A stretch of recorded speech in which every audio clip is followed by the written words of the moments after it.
Assalamualaikum warahmatullahi wabarakatuh. Selamat pagi teman-teman semua. Bagaimana keadaannya? Semoga kita semua selalu diberikan sehat walafiat dan selalu dalam lindungan Allah Subhanahu wa taala. Saya ucapkan terima kasih banyak kepada Bapak Irwan Siagian selaku dosen pengampu mata kuliah menulis ilmiah.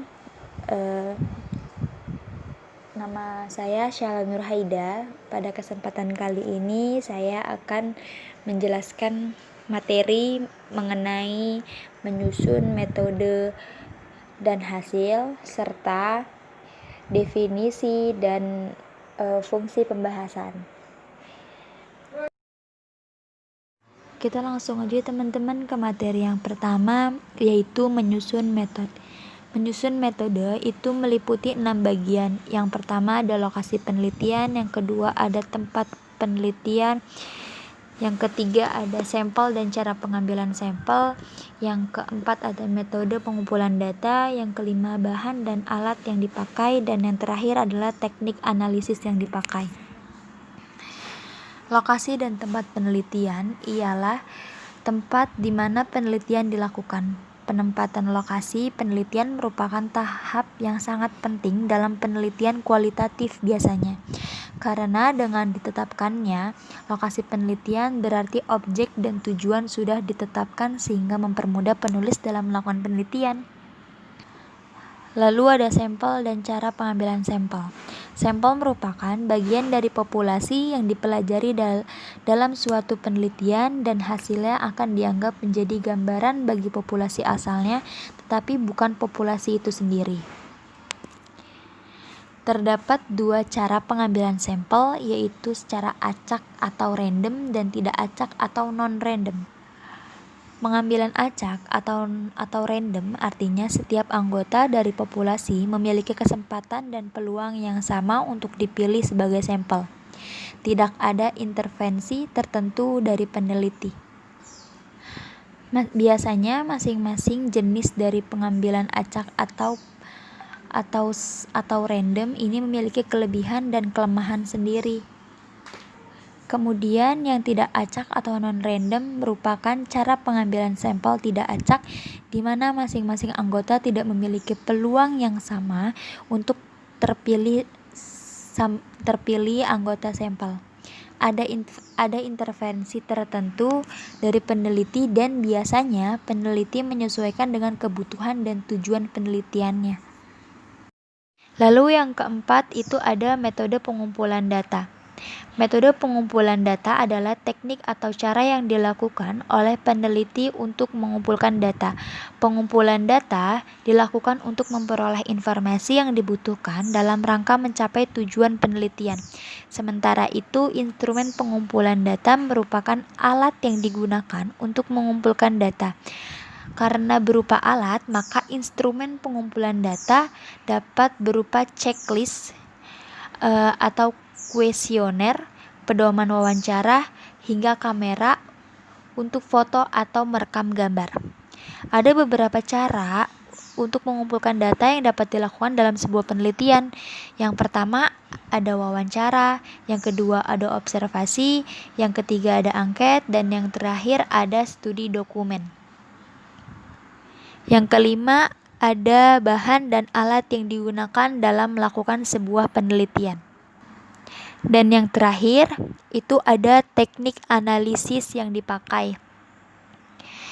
Menurut John Tukey, ahli matematika dari Amerika Serikat, Tukey menyatakan ada beberapa konsep penting yang harus dipahami perihal teknik analisis data. Menurutnya, analisis data suatu prosedur untuk menganalisis data, teknik untuk menafsirkan hasil dari prosedur tersebut, cara merencanakan teknik pengumpulan data untuk membuat analisisnya lebih mudah, akurat, dan semua mesin dan hasil statistik yang berlaku untuk menganalisis data. Dan menurut Profesor Dr. Sugiono, dosen Universitas Negeri 11 Maret, menurut beliau teknik analisis data merupakan proses penelitian yang sangat sulit sebab butuh kerja keras, cara berpikir yang kreatif, serta wawasan yang cukup tinggi. Menurut Sugiono, dalam teknik analisis data, satu penelitian dengan penelitian lainnya tidak bisa disamakan, terutama mengenai metode yang digunakan dalam penelitian tersebut. Dan terakhir, menurut Profesor Dr. Lexi J. Molung, penulis buku Metode Penelitian Kualitatif terbitan Rosda Karya, menurut beliau, teknik analisis data merupakan kegiatan analisis dalam sebuah penelitian yang dilakukan dengan memeriksa semua data dari instrumen penelitian seperti dokumen, catatan, rekaman, hasil tes, dan lain-lain. Dari berbagai pendapat ahli dan pakar tersebut, dapat disimpulkan bahwa teknik analisis data ialah suatu metode atau cara untuk memproses suatu data menjadi informasi sehingga data tersebut menjadi lebih mudah dipahami dan bermanfaat untuk digunakan menemukan solusi dari permasalahan penelitian.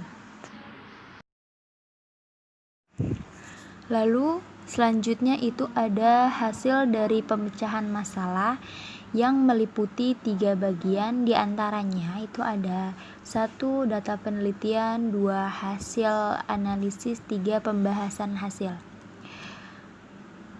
Data penelitian itu data yang diambil untuk diteliti dalam penelitian yang akan kita teliti. Saya berikan contoh ya, misalnya tugas siswa kelas 10 yang menjabarkan teks eksposisi. Lalu yang kedua itu ada hasil analisis.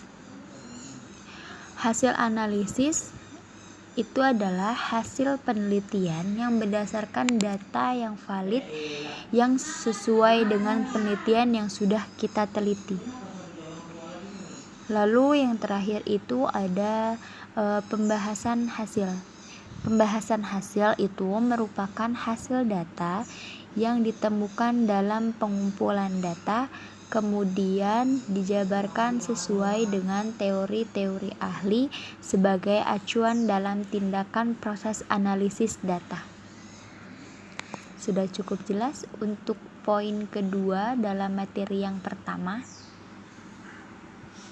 Kalau sudah, kita lanjut ke materi yang kedua ya teman-teman. Selanjutnya kita masuk ke dalam materi yang kedua, yaitu definisi dan fungsi pembahasan. Definisi pembahasan.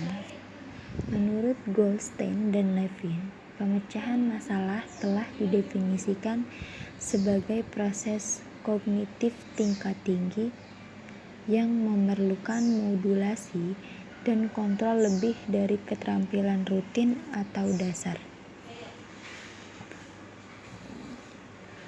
Definisi kedua yaitu pemecahan masalah adalah suatu proses terencana yang perlu dilaksanakan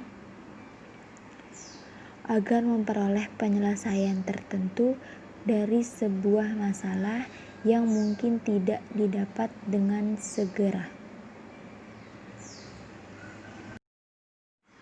Kita sampai pada pembahasan yang terakhir, yaitu fungsi pembahasan.